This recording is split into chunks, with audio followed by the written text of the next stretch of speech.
Atomic energy is a blessing that God has put into our hands. One of the most overlooked stories in American history started with the Cold War.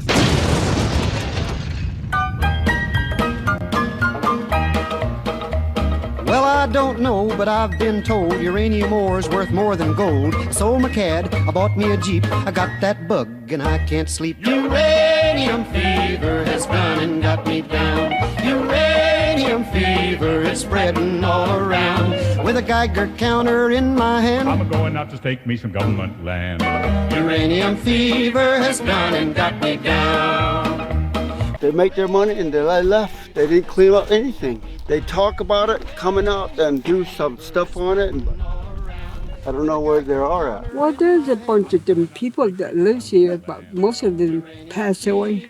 Who gives a rat's ass over the Navajos or Indians? Well, I had a talk with the AEC and they brought out some maps that looked good to me. And one showed me a spot he said he knowed, so I straddled my Jeep and headed down the road. On August 6th in Hiroshima and August 9th in Nagasaki, 2 atomic bombs were dropped in Japan by the United States, killing up to 226,000 people. Emperor Hirohito announced Japan's surrender about a week later. After defeating the Axis powers, the United States and the USSR became the 2 most powerful nations in the world, with vastly different ideological and political ambitions. A natural rivalry formed between these 2 superpowers, and thus a race of technological superiority began.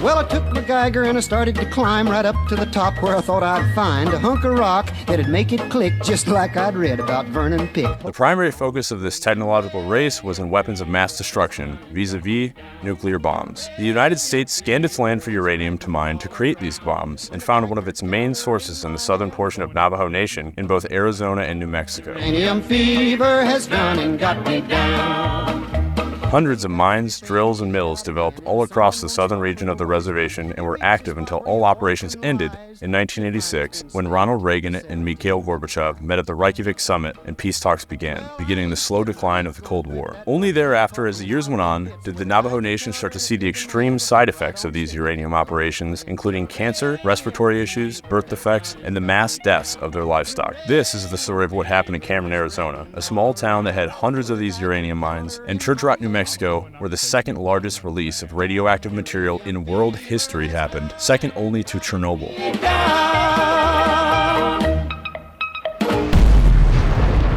Uranium, whose energy man has learned to liberate. We don't really know where to start or who to talk to.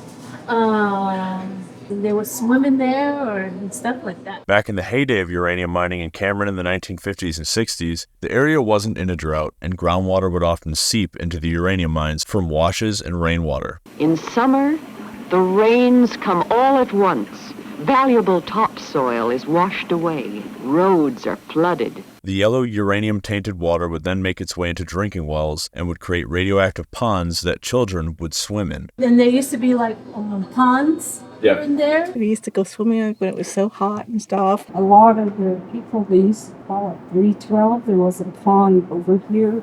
Oh, there was a pond. pond. And a lot of the kids, they used to swim in that water. Oh, and God. So they would ask each other, does your skin itch? I swam in over there for not as much, but I used to get sores on my legs. But when it was government owned, they told me, oh, that's eczema. When it rains, there would be water in that wherever they used a dozer or where we're gonna dig, and there would be water in there. That's where we used to drink water. Wait, you're saying the holes they were digging for uranium? Yeah, the water used to be, you never know that it was uranium. In those days, they said, they never knew it was, they never said it was dangerous. Even a small boy can locate uranium deposits. They had livestock back here, and the livestock would be drinking the water. Every living thing is exposed to its own internal radiation as well as to radiation from the external background. And then they would put to the animal, the sheep, and people would be eating that. It doesn't harm the sheep, but it gives us a means of finding out how to build better lamb chops and mutton for the future. Other plants are eaten by animals, which are in turn eaten by man. The water was green. It wasn't, yeah, it was salty, yeah. Wait, do you say people should drink that water? They said it was too salty. Regulations at the time were almost non-existent, and the locals were never properly warned about the danger of the yellow uranium material. If you want to talk to people that have been affected by it, probably people who have family in this area. What happened to them? Died. There's quite a few people that have cancer. The one who you just spoke with, my mother-in-law, she had breast cancer. Did any of them die from cancer from the uranium? I don't know. I don't really know. My brother used to do that too. They lost a lot of family in this area from just from getting cancer and stuff. The people that live on this side, I know, have cancer. Let me show you where to go. His name's Jimmy Walker. He'll tell you everything. Where this little mesa is over here. Okay. He's the only one that lives here. She told us to go to talk to Jimmy Walker, but we don't know where he is. Jimmy Walker. We're trying to find Jimmy Walker. Jimmy Walker. You see that one over there? Those houses way over there for that little hill. You turn off right there. My dad was a heavy equipment operator. Okay. Okay. For what type of place did he work at? Mining. Oh, he did the mining? Yeah. The uranium mining? Yeah. No, he passed away. Yeah. He passed away. Well, did he pass away from cancer or did he? Cancer. Yeah. Did a lot of people die that way? Yeah, a lot of people right here. How many people do you think died from cancer in this town from the uranium mine? Yeah, probably close to about 200. And what's the population of the town? 1,000, maybe? Yeah. All the people that lived up that way, they've all passed away. Most of these properties have been vacated, and there's little left of the area he's referring to besides the abandoned mines. If the government wants to do something, they'll do it. Uranium fever has done and got me down. Uranium fever, it's spreading all around. With a Geiger counter in my hand, I'm going out to stake me some government land. Uranium fever has done and got me down. There are vast areas in the U.S. that have not been prospected for uranium. See, right in here, right on down in this, they covered it up. They covered the whole thing up. Abandoned uranium mines left over from the 40s, 50s, and 60s. There are 4 inactive mill tailings piles from northwestern New Mexico at the Shiprock site to Cameron. In 1986, when the last of the mines were abandoned in Cameron, nothing was done to clean up the mines. So they sat there contaminating the air and the water for the next 21 years. Until in 2008, when the EPA came up with a 5-year plan to address the uranium contamination in Navajo Nation. In 2014, the EPA came up with another 5-year plan. And in 2020, they came up with a 10-year plan. Sometime around the end of the first 5-year plan, they'd covered most of the mine entrances around Cameron. Note, they didn't clean the contamination sites. They only covered them with sediment. This method didn't work for all the sites. I'll show you one mine that they got in trouble for. They covered it up, but probably about a year later, that water came out again. Oh wow, it must go pretty deep. Fall hazard. So yeah, that was a big hole, yeah? Yeah, it is a big hole. It's been that ever since they uncovered it was like that. The trust land, anything on top of the ground is Navajo land. But underneath, you don't have no say on that. The simplicity of operating uranium detection equipment makes prospecting possible for anyone. Back then, it seemed like they didn't care if it was like an archaeology. They do a test first, not, they just went ahead and it was a good reading. They had to have it. The government had to have it. The Atomic Energy Commission pays a bonus of up to $35,000 for uranium. The bonus is in addition to the price paid for the ore. Not just one spot. They went everywhere. There were just mines everywhere? Yeah, yeah. At some point, there was so much uranium being extracted from Cameron that they needed an airport to haul it out. What's strange is that, according to the internet, this airport never existed, at least in the sense that there's no information about it. The only reason we found out about this airport was by looking at an old 1947 map of the area. It appeared again in a 1955 map, and then it never appeared again. You can still see the outline of the runways on Google Earth. There used to be a hole on this side, right up behind here. We used to live right there. We used to live right there. My mom and then my dad got it. And then that was from, I think that's from uranium. Most of them die of that. The Navajos call themselves Dene, people of the earth. Yet strip mining scars the land. Power plants on the reservation cause pollution. It's hard to explain when you're when something like this happens. It used to be right here, down here in this area. Oh, wow. They pushed it all up when they were. It was a hole. All this, it was a hole in here. Oh, this was all filled? Yeah, this is all filled up. After you know that you have commercial grade ore, the next logical step is to start to mine it, get it out, and make it useful. Thousands of tons of rich ore are being taken out every year. But they never came back to, to check on it. They just covered it up. Right in here and up there. But I don't know if they got anything out of it or not. I don't have no idea. Oh, there's bones right there. I came down. Oh, there it is. I think this is it, right? See that thing right there? Yeah. Came down in a truck. What, really? I just slid down that thing. Everybody took off on me.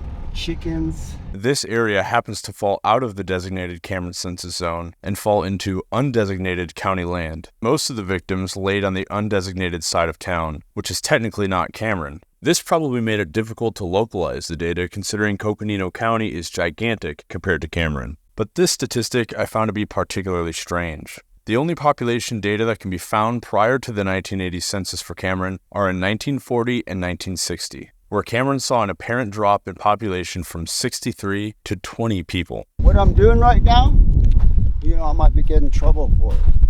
Really? Uranium miners are dying of cancer. People who live in the uranium tailings are getting cancer and will continue to get cancer. Mill tailings are the sandy waste that come out of a uranium mill after the uranium has been extracted. Direct exposure to gamma radiation may occur when a person stands on or near the tailings. A lot of the kids, they used to swim in that water. We used to go swimming when it was so hot. But I used to get sores on my legs. Uranium mill tailings are dangerous. People living nearby face an increased risk of cancer and birth defects. The nuclear workers are getting cancer. The men who watch the explosions of the bombs, the GIs are getting cancer. The children who live downwind from the tests are getting leukemia. Chapter president passed away from that, and my in-laws passed away. The cousins, cancer, Large plants have been built at the edges of the reservation for uranium and gas and oil rights. The white man pays royalties to our tribal council. Navajos make good workers in the new industries, which provide much needed jobs for our men, so that the family circle is not broken. My sister would have passed away from cancer. Nobody said it was contaminated or anything like that, but is there an opening over there? Kind of looks like it. They are not informed of what is there, and the Department of Energy has made no attempt to restrict their access. There is no reason why people and animals should have access to that site. This is the worst job I have ever done. I inhaled into my lungs and it was a yellow. My employers have never warned me that I was in danger from inhaling the dirt. The government go ahead don't care, Really, when it comes down to it. I'm gonna die. I said, I'm gonna go ahead. I would have got my blanket already. So, roll me up a blanket. I already have my blanket. I said, lay me down. Man, yeah. Yeah. You are a citizen of the free world, a citizen of the United States of America. You are the target. Yeah, I guess kind of, mad about it, but I don't know. They needed something to use on the bombs, in the war. This was kind of a shocking statement to hear from Jerry. It's not a stretch to say most people would be angry in his situation. Many of the Navajos we met had served in the military. These same people that had close friends and family members die because of these uranium mines. I like the quiet, I go ahead and There was like a whole lot of people around me, you know. Hey, I was a sniper, you know. You were a sniper? Yeah. The more time we spent around Navajo Nation, the more we ran into military veterans. 117, I said. That's how many guys I took out, you know. Go after this one, I said. Okay. That's my job, you know. I didn't hesitate, you know. The 308 and the 30-06 closer range, about 2 pulls down. Yeah, it goes back to my mind, you know. The situation in Cameron is shrouded in mystery. It seemed that most of the locals didn't want to make a big fuss out of the tragedy. Off the record, one resident mentioned that a lot of people would avoid going to the hospital and would opt to pass away naturally at home. The EPA doesn't seem to be in a big hurry to fix this problem, and neither did the people. That's what God made. He must have had some kind of a mind, dirty mind. The government can do anything they want, you know. That's my wood pile. Petrified wood. Oh wait, this is petrified wood. Wow. Yeah. A grandmother in Arizona remembered some petrified trees she had seen on a hiking trip. Pick up these ones. She learned that uranium is often found in petrified wood. The medicine man, go ahead and you heat these up. And then to go ahead and ailments. The more time we spent around Cameron, the more we started to realize why this story never came out. A lot of the locals are family-oriented ranchers, and they don't spend a lot of time on their phones, and most of them don't really use computers. They're also extremely forgiving people, and don't seem to hold a grudge against the government for what happened, even if what happened killed their entire family. And even if they did care, most of these people can't afford good legal representation, and they'd be facing the government and big corporations. We'll get into that a little more later. Another reason this may have not seen as much public exposure is because it happened very gradually over the course of 50+ years. There aren't many records on the mines and the people that died from them, and there aren't many records of Cameron as a community in general. If there was an isolated incident where lots of damage was done all at once, perhaps Cameron and surrounding communities would have received more attention. Perhaps if the contamination spread massively all at once on a scale to the likes of the Fukushima disaster or 3 Mile Island, then more people would have known about it, and something would have been done. Except when an event did occur, nothing was done. In July of 1979, 200 miles east of Cameron, 1,100 tons of uranium waste and 94 million gallons of radioactive water spilled after a dam was breached at a uranium mill, causing around 80 miles of radioactive damage to the ground and water. Why haven't you heard of the Church nuclear disaster? Well, you pack up your things, you head out again into some unknown spot where nobody's been. You reach the spot where your fortune lies. You find it's been staked by 17 other guys. Uranium fever has gone and got me down. Uranium fever is spreading all around. With a Geiger counter in my hand, I'm going out to stake me some government land. Uranium fever has gone and got me. We're doing a documentary on that whole Church uranium spill that happened. Did a lot of people get cancer around here from that? Yeah. Yes. A lot of people, they moved out from there. A lot of people moved out? Yeah. And then they got relocated. Like what percentage of people around here do you think ended up getting cancer? A lot. A lot. Would you say like half or? No, not half, but like maybe, yeah, because some they don't want to say anything. My youngest son and my husband. My son, I think he'll pass away about 4 years, or I think it was 4 years from now. The general disposition of the people in Church was not too different than the people we met in Cameron. A lot of tragedy, a lot of stoicism, and not a lot being done to mend the damages done by the corporations and government. The United Nuclear Corporation was one of the primary suppliers of weapons-grade uranium to the federal government in the 1960s and 70s. They opened up the Church uranium mill in 1977. According to the locals, most people around Church at the time spoke their native tongue at home, with very little English proficiency. The uranium mill consisted of 3 cells. The south cell contained the tailings waste pond. People people who live near uranium tailings are getting cancer. Direct exposure to gamma radiation may occur. They used to swim in that water. Uranium mill tailings are dangerous. Prior to the incident, this tailings pond reportedly had a crack in it that would need attention soon.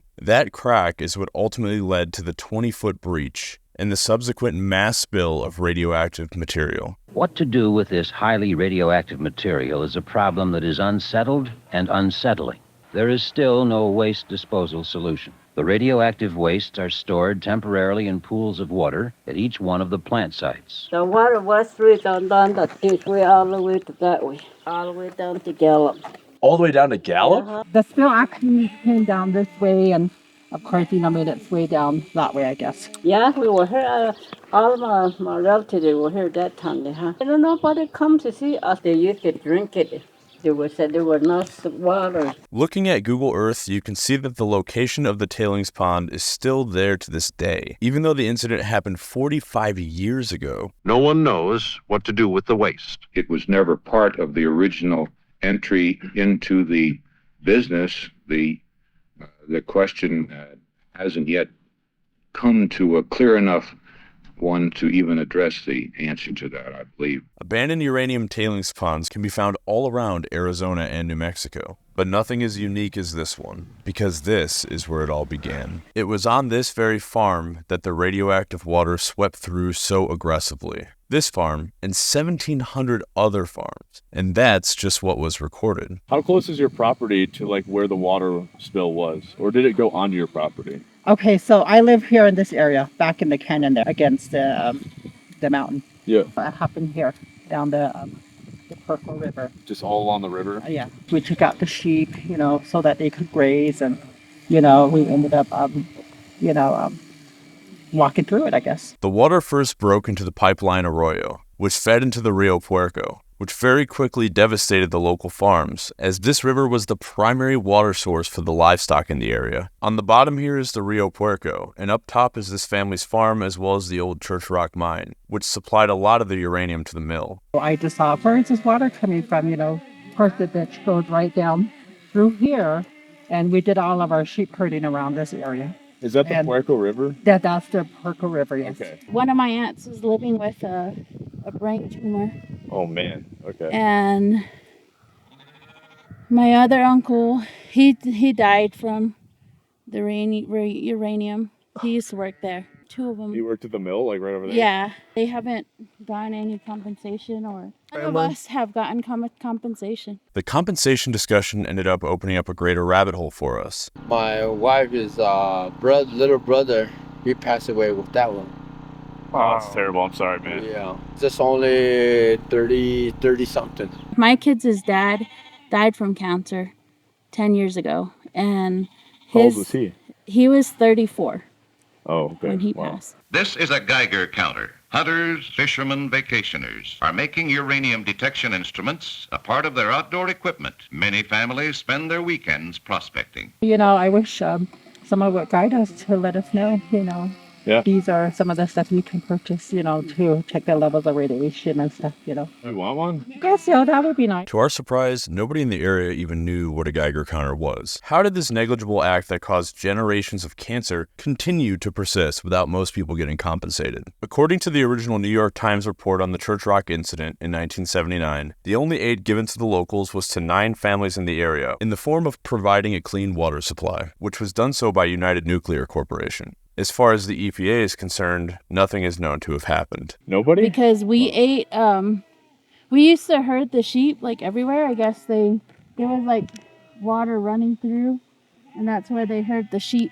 My aunts and uncles and my older brothers and sisters, they've walked in it, and the sheep drain it, and we still consumed it. The only protection United Nuclear and the EPA employed to deter people from consuming the radioactive water was one warning sign in the area. Anecdotal reports from all of the locals we interviewed suggested the animals and people in the area continued drinking the water and using that water for years after the incident, despite there being no major cleanup effort. I don't even know. I don't know how to feel about it. Do you feel any resentment towards the people that caused that and the government for not cleaning it up? Or I think so. Of course, I think we all feel that way. It would have been nice for them to really educate. This wasn't just in Church Rock. This water reached the nearby city of Gallup, then went on to reach the Arizona border, and eventually made its way all the way to the Little Colorado River, which is ironically the same river that was contaminated in Cameron.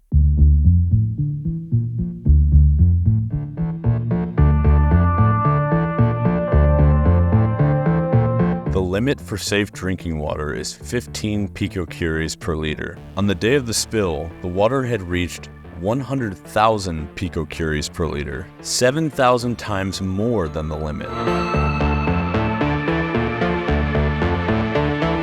Both the government and corporate officials claimed that there was no immediate health hazard from the spill. According to a New York Times report 4 years later, the danger to people and livestock living along the river was minimal. The New Mexico Environmental Improvement Division said its short-term and long-term impacts on people and the environment were quite limited. There were organizations at the time urging the government to conduct longer-term studies to see what impacts there might have been on the people, but those proposals were ignored. The effects hurt the animals first. The locals began saying that there were an unusual number of calves and lambs that have been born without limbs or with other severe defects. Lena Willie was quoted by the New York Times in 1983 saying, "It's kind of hard to raise them the way we used to. They just die on us. They can't stay away from the river anyway. They still go down there." In a community that has historically relied on sheep herding for survival, drastic amounts of sheep were dying off. The outlook was bleak.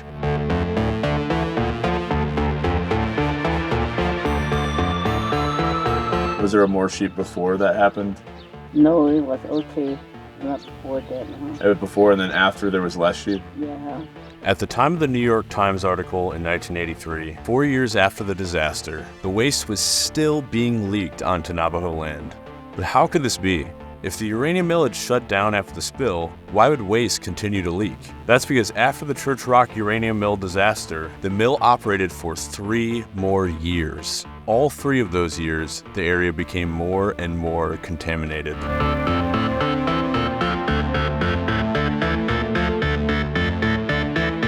The Navajo Nation sent in a request to declare the site a federal disaster area, but it was denied, drastically minimizing the aid to the residents in the area. The company responsible for the Church Rock disaster, as previously mentioned, was the United Nuclear Corporation. Forming in 1961, UNC went on to own 3 nuclear plants and 2 uranium mills, one of which was in Church Rock. The biggest news story involving UNC wasn't the Church Rock incident. Expectations were sky high when the United Nuclear Corporation came to Rhode Island in 1963. But a disaster that happened at a recovery plant they ran in Rhode Island, which resulted in one of their plant operators, Robert Peabody, to get hit by radiation that is equivalent to 700,000 X-rays. A small-scale nuclear explosion. They said there's been a nuclear explosion. He died 2 days later, and the ambulance that brought him to the hospital was so contaminated, it had to be burned and buried. No nuclear material was spread beyond the plant's confines. It would take years and millions of dollars to clean up the radioactive contamination on its property. Just another example of ineptitude and negligence for UNC. As far as the Church Rock uranium spill is concerned, either all archived coverage of the event has been deleted from the internet, or there was just little to no coverage about it at the time of the incident. The 2 New York Times articles that have been referenced already are the only 2 early reports that we could find. The original report reported 12 days after the incident, and the only news report that we could find that responded to the incident around the time when it happened is laced with false information. Workers are being blackmailed and held hostage over the downwinders' ridiculousness. They have asked for the stupidest amount of people to be compensated. Maybe we are all downwinders, but the government's never going to pay for that. You might be wondering, who are the downwinders?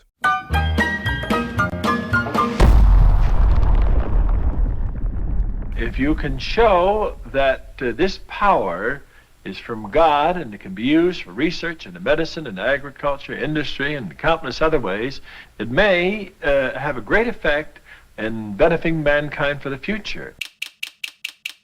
On July 16, 1945, the first detonation of a nuclear bomb ever occurred. Just a 4-hour drive from Church Rock, Oppenheimer's bomb gave way to the world. During this test, the people in the Manhattan Project had no certain idea what the fallout of dropping this bomb would be. Initial calculations suggested the possibility of triggering an uncontrollable reaction in the atmosphere. one that, in a worst-case scenario, could incinerate the entire world. And their carelessness caused about 500,000 people that lived within 150 miles to suffer greatly for generations to come. Genoveva Peralta grew up in Capitan, New Mexico, 50 miles from the Trinity site. The ground trembled, and they started crying and huddling in the corner. Honestly, I think it's the best film ever made. I say Oppenheimer, you say Oppenheimer. Do people say you're the bomb? My dad came in dusting himself with white powder. All the cows had powder on them. These were the original downwinders, but in legal terms, these downwinders never existed. The 1990 Radiation Exposure Compensation Act. Some New Mexicans haven't been covered yet. RECA compensates uranium workers. It also compensates downwinders, but only in the areas in blue and green, not New Mexico. The Radiation Exposure Compensation Act. Critics of the current RECA amendments would say that there are now too many states being classified as downwinder states. Those in New Mexico affected by the Trinity bomb were unaware of the bill, and to this day have never been included. Actually, it's the downwinders from the test sites in Nevada that can claim compensation under RECA. The Nevada test site. It's sort of a backyard workshop. 640 square miles of desert and mountains, 65 miles northwest from Las Vegas, set in some of the loneliest acres the world has ever seen. Can't control where the wind goes, where the radiation goes. 300 miles from Las Vegas, I went home to the reservation from California and began to understand that my family's dying. In 1990, when RECA was originally passed, compensation was enabled for people downwind of the Nevada test site, workers that participated in atmospheric nuclear tests, and uranium production workers. The Congress will fail to pass the Radiation Exposure Compensation Act. Congress will again fail. Nearly 25 years ago, Congress attempted to make amends by passing the Radiation Exposure Compensation Act, but without congressional action, RECA is set to expire next month. And on June 10th, 2024, expire it did. The bill's fate now lies in the hands of one man. Mike Johnson of the state of Louisiana is duly elected Speaker of the House of Representatives. This is the man responsible for the expiration of RECA. The only thing that was giving hope to anybody that was or is currently being affected by radiation exposure. This means that all the current workers in uranium mines, all the people you've seen in this video, all the people affected by uranium production that was being contracted by our own federal government, they're all screwed.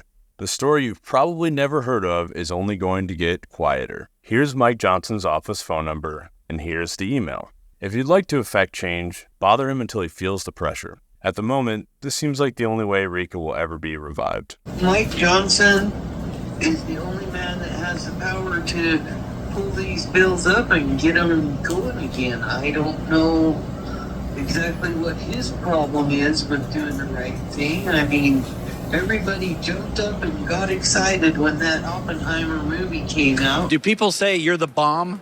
We're planning funerals. We're trying to help people that are families that have, their breadwinner's dead. They don't even have any money to bury them. So Hopefully, the ball starts rolling for us people that live here, Have they ever acknowledged or at least apologized or anything like that to you guys? I don't think so. Maybe that would be a nice start. Yeah. Right. Yeah. Does it bother you that most of those bombs they built are probably sitting in a warehouse somewhere and they never got used? Probably, yeah. Why did they take so many? It used to be filled with cows and everything. I haven't been up this way in a long time. they always say, we can do this, we can fix this. All you can do is vote me in one more session. I can do this. Okay, so they use it as a voting tool. Absolutely, and they've done it over and over and over and over again. And then they get to Washington and they forget our names until the next election cycle. So how come we never hear about anything about the Hispanics or the white people?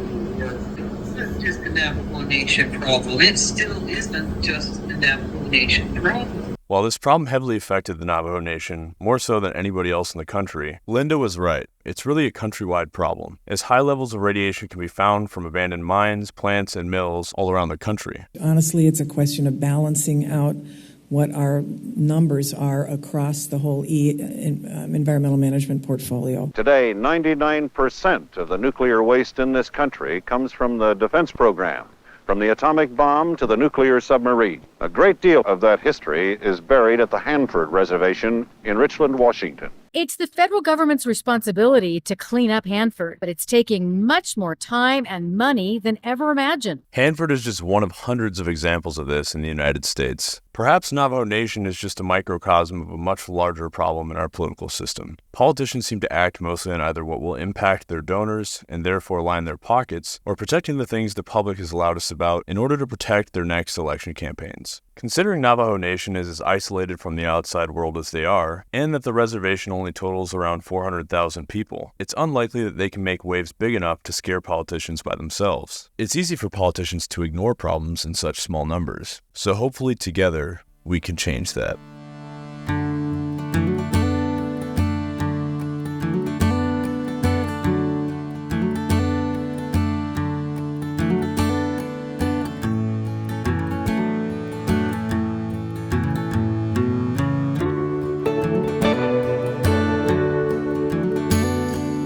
On a dusty road in Cameron, Arizona, we sought out to uncover a mystery.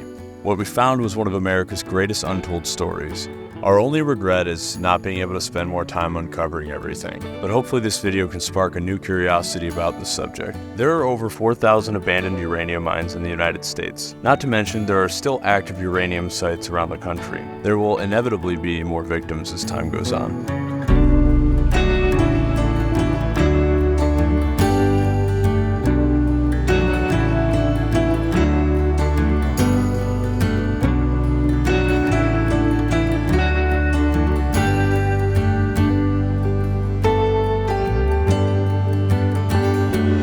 Rock, the Hanford site in eastern Washington, 3 Mile Island in Pennsylvania, the Trinity bomb downwinders. The real story is the resilience of the people that have lived to tell the tale for their ancestors. The people who lived to tell the story that their mothers and fathers didn't have the privilege of telling.